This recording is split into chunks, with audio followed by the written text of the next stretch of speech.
Erika Murray grew up in a quiet town in Massachusetts, raised in the same house where her father had spent his childhood. Her parents, Kevin and Sharon, built a life that seemed ordinary, stable, predictable. But the thing about predictable, it rarely stays that way. For more than 4 decades, their neighbor, Beverly Alice Say, watched the family from next door. She described Erica as a cheerful, carefree child, and the Murrays as just like everyone else. But normal is a word people use until they realize they were wrong. Growing up, Erica spent her days racing through the backyard with her two older brothers, playing baseball and diving into their above-ground pool, a picture-perfect childhood. Or so it appeared. Like many families in the area, summers meant packing up the car and heading north to Maine for some sun and fresh air. Back home, weekends were filled with backyard cookouts and small town gatherings, the kind of place where everyone knows your name. Kevin, her father, worked as a diesel mechanic, always fixing things, cars, household repairs, anything that needed his attention. Sharon, her mother, was a homemaker, keeping the family organized and filling their home with handmade crafts and carefully planned routines. On the surface, it all seemed perfectly ordinary. But ordinary has a way of unraveling. By the late 90s and early 2000s, Erica had a style to maintain. Her hair was always done, her nails carefully manicured, most likely those sharp-edged French tips, or some airbrush design that was all the rage back then. Because let's be real, we all made some questionable fashion choices. Like many teens, she picked up a job at the local McDonald's, slinging burgers and perfecting the art of fake smiling through exhaustion. That's where she met Ramon Rivera III, the man who would become the father of her children. He was 7 years older, an age gap that, at the time, didn't raise as many eyebrows as it should have, and that's when things started to shift. At first, it seemed like a typical workplace romance, but soon Ramon's behavior turned controlling. If you've ever worked in fast food, you know this story all too well. The late 90s and early 2000s were a time when power dynamics in restaurants were often ignored and inappropriate relationships between teenage girls and older male coworkers. Sadly, far too common, Erica's world was changing, but not for the better.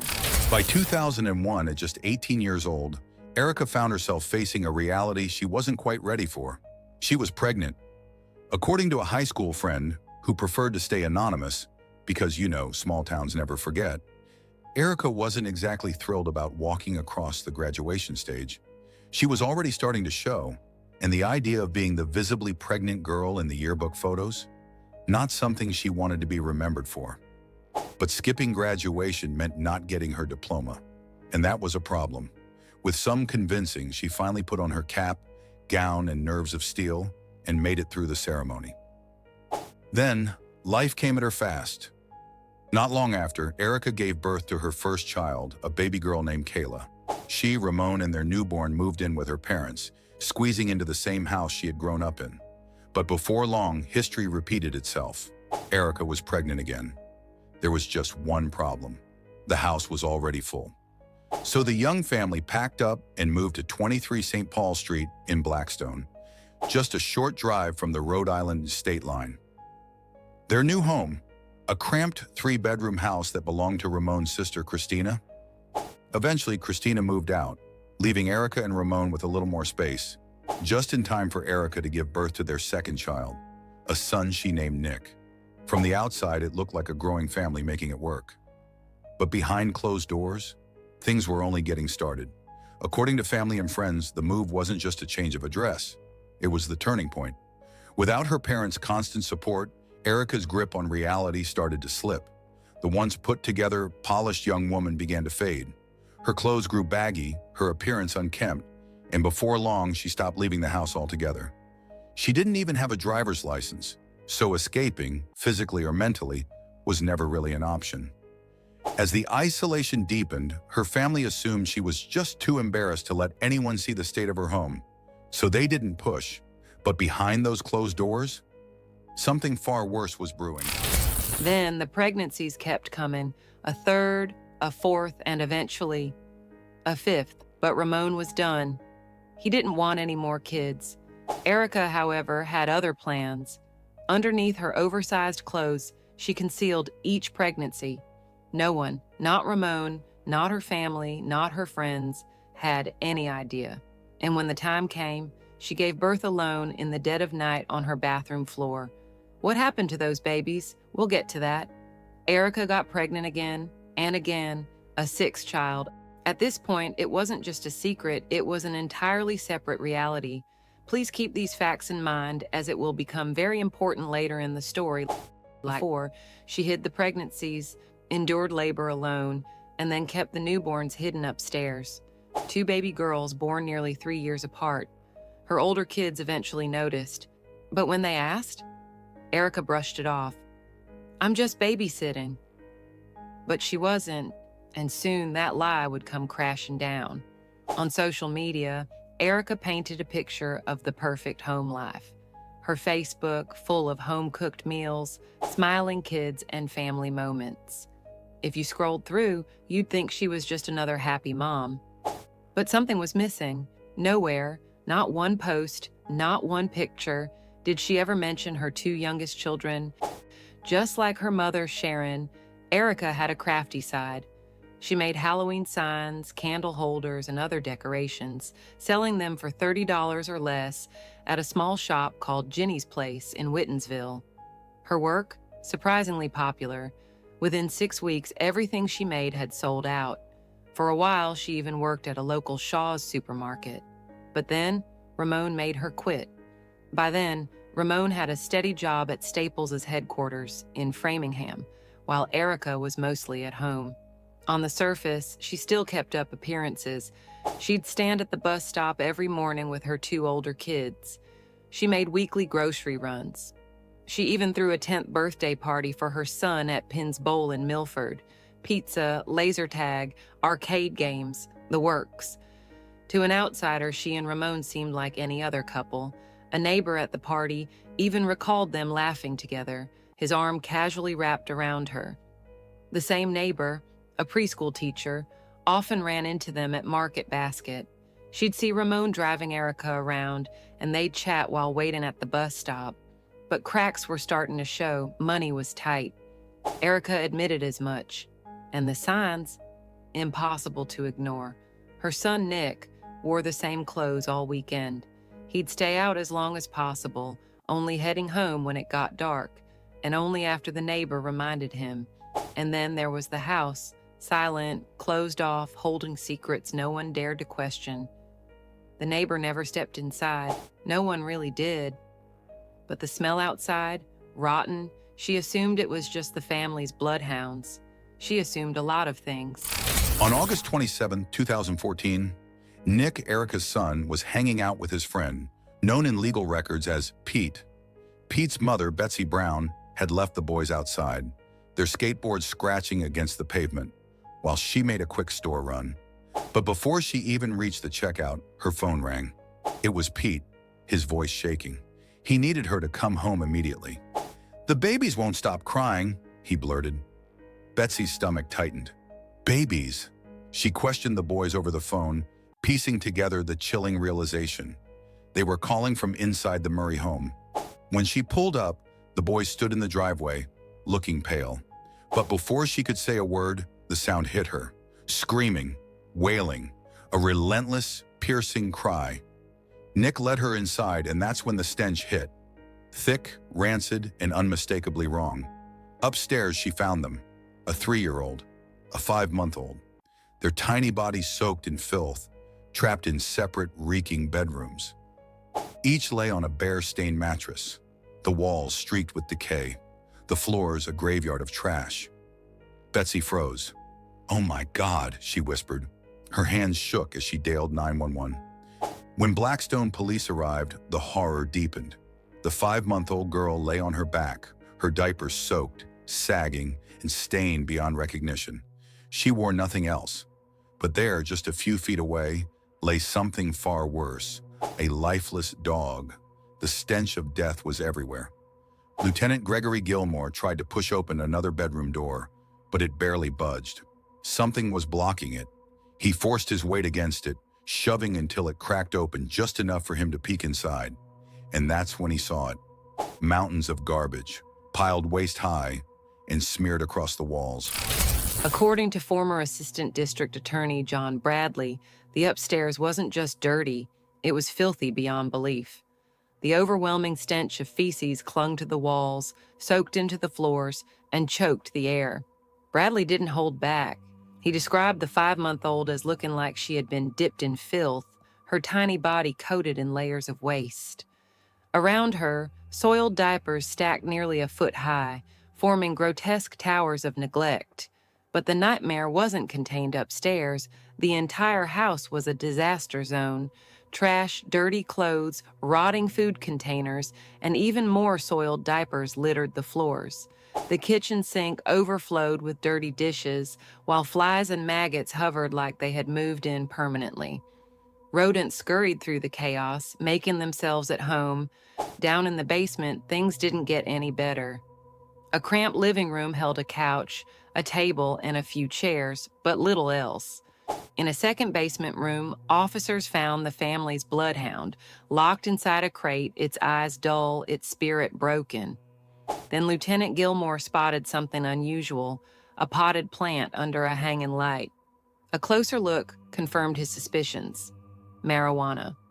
Problem was, Massachusetts wouldn't legalize adult use until 2016.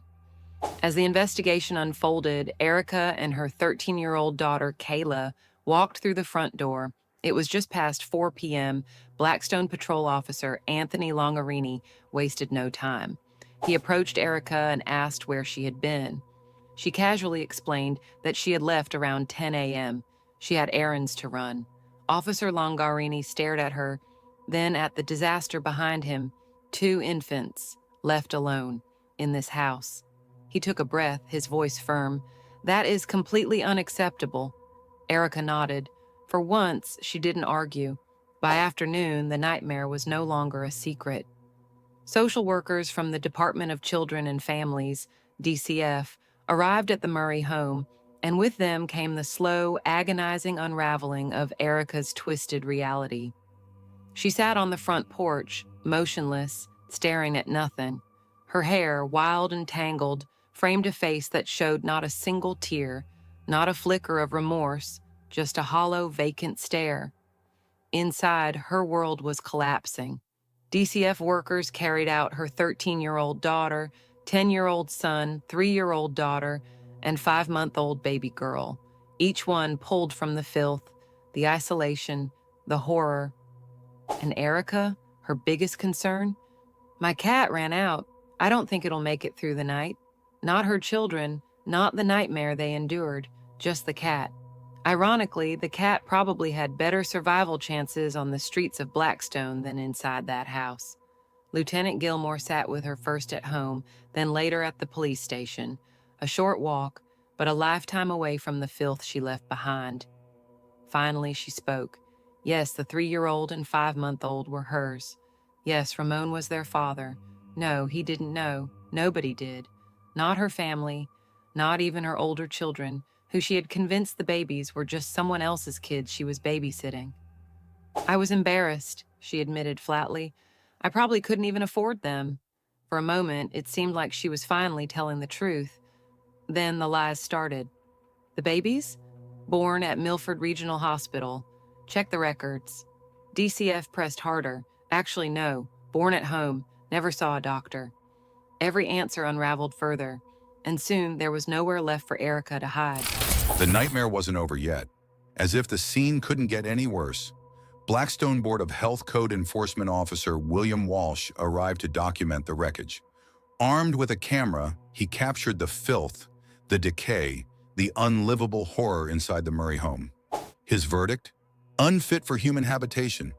The house was condemned. And Erika? Before walking out of the rotting shell, she called home.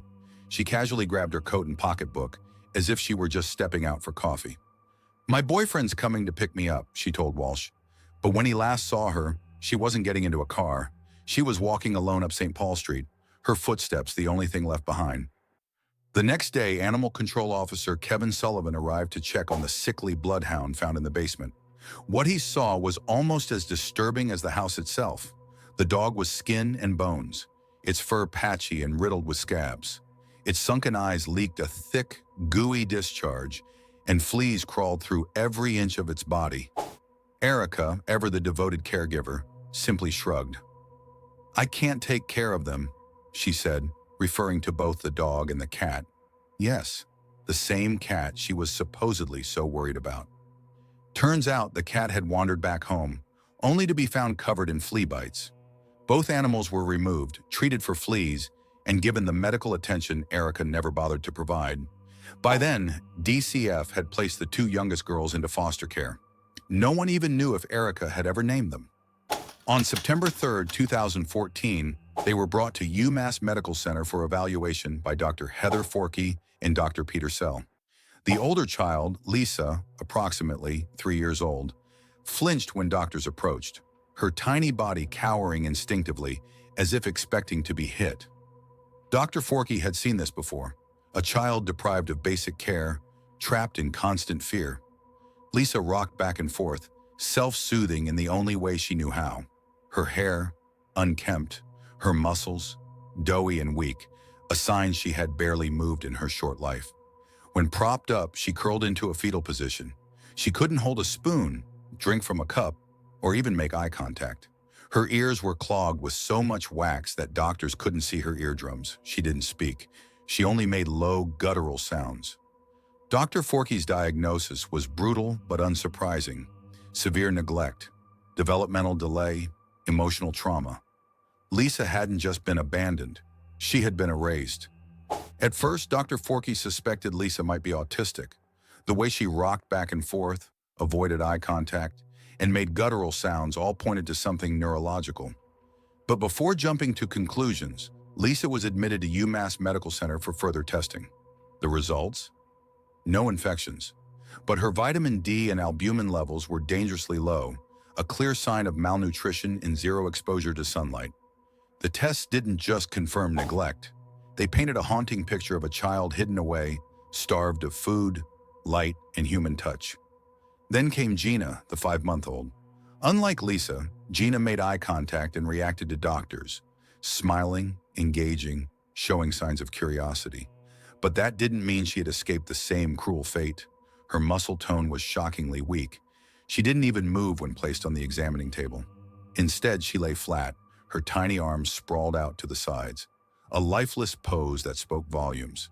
And then, the most chilling detail. The back of her head was completely flat. Dr. Forkey had seen this before. A baby who had spent most of her life lying on her back, unmoved, uncared for, forgotten.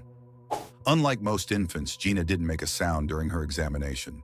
No cries, no babbling, nothing. In Dr. Forkey's expert opinion, Gina had suffered just as much neglect as Lisa. Both sisters were admitted for additional testing. No infections, no broken bones, no evidence of past fractures. Their bodies had been starved, but not broken. And then something miraculous happened. Placed in foster care, Lisa and Gina began to heal. They received proper food, sunlight, and medical care, things that should have been their birthright. Lisa, the child who had never walked, took her first steps within 2 weeks of being placed in a loving home. It wasn't just survival, it was a rebirth. September 3rd. DCF investigators sat across from Erika and Ramon in a tense meeting at the Wittensville office.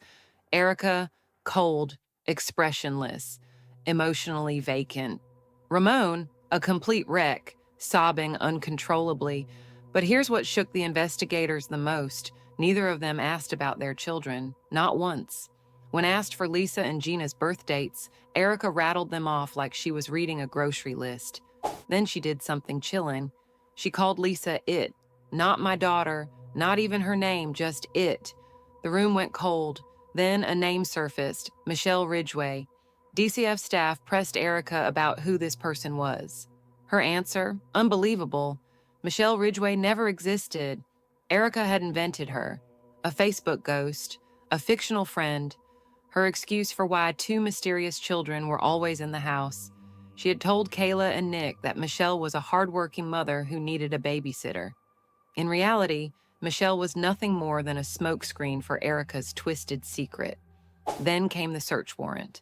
Authorities entered the Murray home with one goal: find evidence about the younger children's identity and parentage. They found a lot more than that. They found horror. Inside a bedroom closet, officers made a sickening discovery: 2 tiny bodies, clothed in diapers and onesies, reduced to skeletons. One still had a full head of hair, its delicate strands decayed yet intact, a haunting reminder of what once was. But the true horror? One of them had been stuffed into a backpack, as if they were nothing. In another closet, officers found the remains of a 3rd infant, still inside a box, its umbilical cord and placenta still attached, suggesting it was a stillbirth. But it wasn't just children who perished here. Several dead pets littered the home, more dogs, more cats, as if every living thing inside those walls was destined to fade into nothing. And then justice knocked. Erika was arrested, charged with 2nd-degree homicide for the 2 infants found clothed in the closet. The woman who once worried about a missing cat now faced charges for missing lives. The charges stacked up like bricks in a tomb.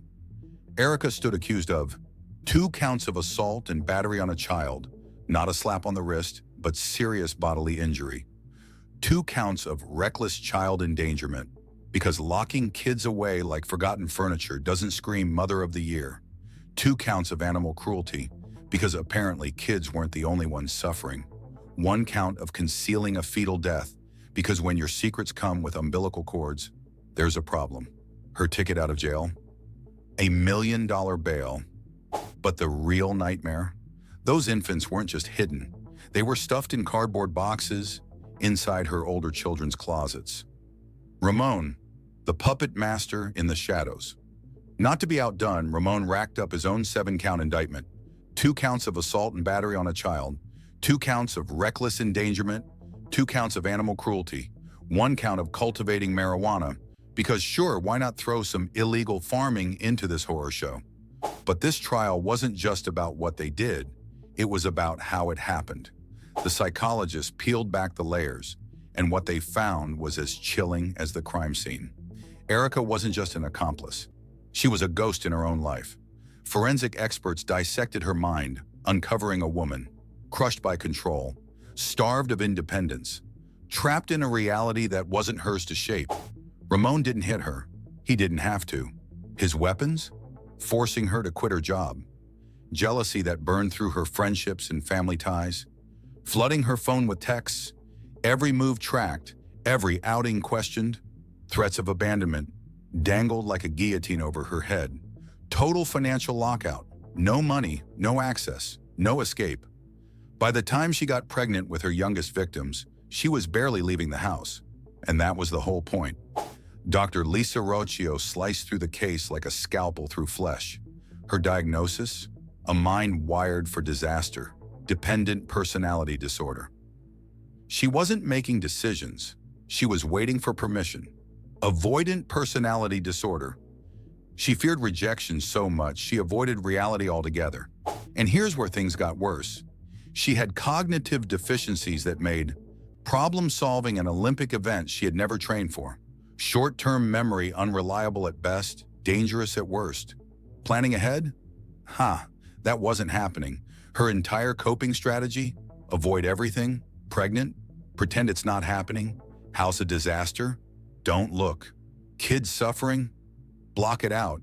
Even as her home became a graveyard, even as her surviving daughters were locked away like forgotten dolls, even as Lisa and Gina wasted away without vaccines, medical care, or sunlight, she still didn't grasp the horror. The courtroom was silent as Judge Janet Kenton Walker delivered the verdict, not with drama, not with flair, but with the cold precision of the law. The murder charges were dropped. The prosecution had fought hard, but in the end, they couldn't prove that one of the infants had ever taken a breath. And if they couldn't prove the baby had lived, they certainly couldn't prove that Erika had let it die. Her attorney, Keith Halpern, laid it out plainly. A murder charge means proving 2 things: that she knew her child was in distress and that she could have saved it. There's no evidence for either. It was a grim conclusion to a case that had already left deep wounds. Worcester District Attorney Joseph Early Jr. didn't hold back. This case has devastated everyone involved. It's one of the hardest we've ever seen.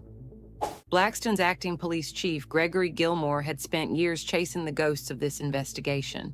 Now, with the case behind him, he hoped the town could finally start to heal. Our community was shaken to its core. We can only hope for closure. Not long after, Gilmore's acting title disappeared. Blackstone had its new chief. In 2019, Erika was found guilty, not of murder, but of assault and battery on a child and cruelty to animals. Judge Janet Kenton Walker handed down the sentence, 6 to 8 years in prison. With 5 years already served, she wasn't exactly looking at a lifetime behind bars. She did her time at Western Massachusetts Regional Women's Correctional Center in Chicopee. Then after release came 5 years of probation with a strict condition, no contact with children under 10. Now, as of this recording, Erika is out. She's even active on Facebook, because of course she is. Judge Walker, reflecting on the trial, put it bluntly, "There is nothing about this case that is normal. I cannot punish her as some might want me to for the fact that the remains of 3 babies were found in the closet. And then there was Ramon Rivera. Rather than roll the dice at trial, he took a plea deal. 4.5 years in prison for assault and battery on a child with substantial injury. 2.5 years in Worcester County Jail for reckless endangerment and animal cruelty. 3 years probation for his personal side project, cultivating marijuana. The real win for him? 1 felony charge was dropped, and he dodged a state prison sentence. Instead, he served his time in county jail, avoiding a much worse fate." The true crime community had a lot to say about the sentences handed down to Erika and Ramon. Some called them a slap on the wrist, while others pointed out that in different states, the outcome could have been much harsher. Take Skylar Richardson, for example, facing life in prison over a stillborn baby. Meanwhile, Erika, not a single murder charge stuck. What do you think? Would this have played out differently in your state? Drop your thoughts in the comments below. Now, the aftermath. Erika's 2 older children, Kayla and Nick, escaped. They now live with their paternal grandparents in another town, a world away from where they came from. Big house, quiet cul-de-sac, a basketball hoop out front, a pool in the backyard. As for Lisa and Gina, the younger girls, they remain in foster care, their fate still uncertain. And then there was 23 St. Paul Drive itself. The house was too toxic, physically and symbolically, to stay standing. Workers in hazmat suits spent days gutting it. The town burned through $20,000 just to clean it out, and another $8,500 to bring it down. Technically, the house belonged to Ramon's sister, Christina Rivera, who conveniently ghosted every single attempt to reach her. She even ignored official demolition orders, racking up $500 a day in fines like it was a parking ticket. Now, 23 St. Paul Drive is gone, flattened, erased. A vacant lot sits in its place, but some stains don't wash away. The house is gone, but the memory, that's never coming down. These stories are important. They are not just crime reports, they are warnings. They remind us of what happens when neglect, silence, and mental illness go unchecked. We must pay attention to our communities. If something feels wrong, if a child seems unsafe, if a home appears neglected, we cannot look the other way. Report it, speak up. It could save a life. Mental illness should be treated, not ignored. No one should suffer in isolation, and no child should grow up in unsafe conditions. If you found this episode of Crime Clock important, please share your thoughts. Like, share, and subscribe, because these stories must be told, and more importantly, they must be heard.